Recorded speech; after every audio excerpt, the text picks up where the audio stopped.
How's it going, everyone? Hope you all are doing well. I have an incredible, I wouldn't say, I don't know about incredible, but I have a great video idea that I came up with recently. UFC 300 is give or take more or less than a month away, and there's been a lot of discussion about the placement of certain fights on the card. One fight in particular that we're going to talk about in this video, and I think it's getting a little bit too much of an overreaction from the community.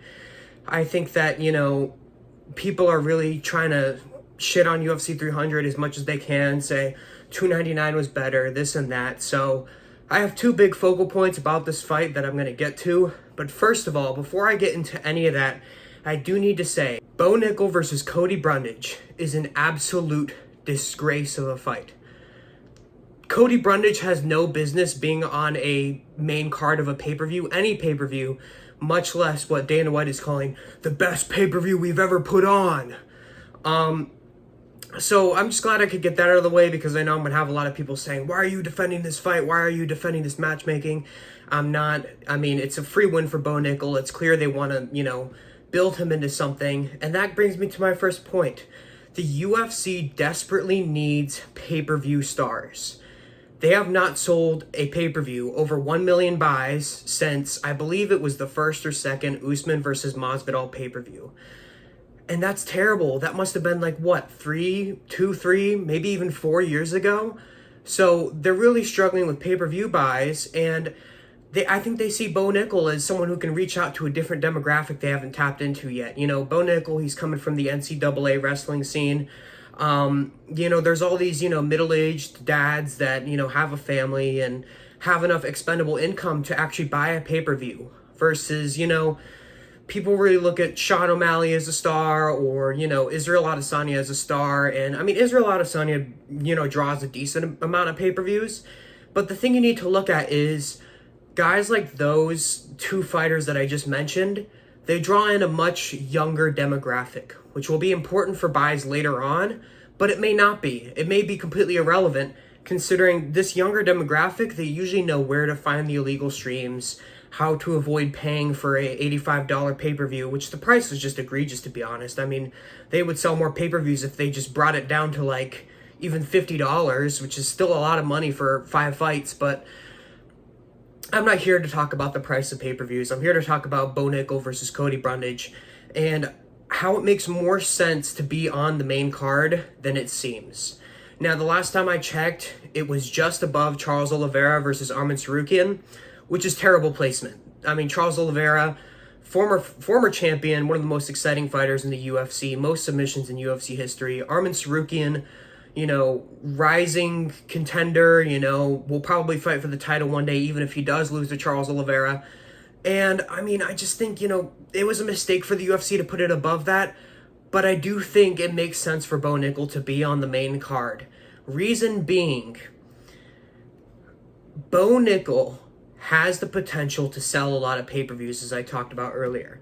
And this brings me to my second point, which is that the UFC has a deal with ESPN, a agreement that ESPN will pay them a certain amount of money for every pay-per-view that the UFC puts on.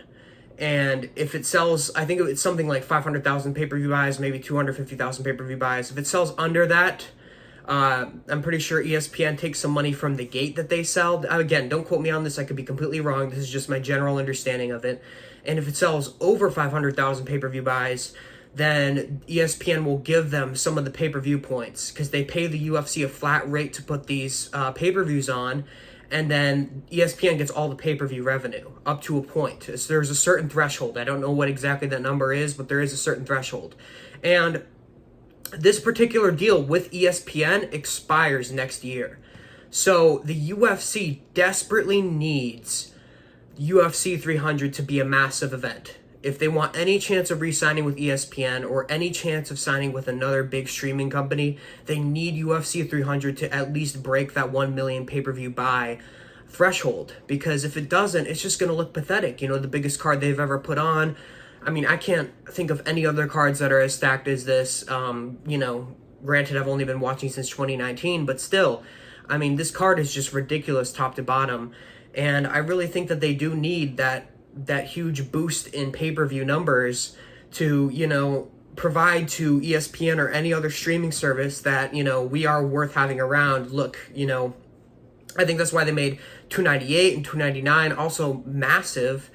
And Jose Aldo is unretiring for UFC 301. So, you know, they may, you know, add more fights to that. I know the main event's a little, yeah, but as far as selling buys, I'm not saying it's not a good main event. I'm just saying as far as when you look at a fight, what's going to sell. So I do think, you know, Bo Nickal and Cody Brundage, in any other circumstance, should not be on the main card. But in this circumstance, I do believe that you can justify Bo Nickal being on the main card. In no world could you justify Cody Brundage being on the main card. I mean, dude's a literal bum.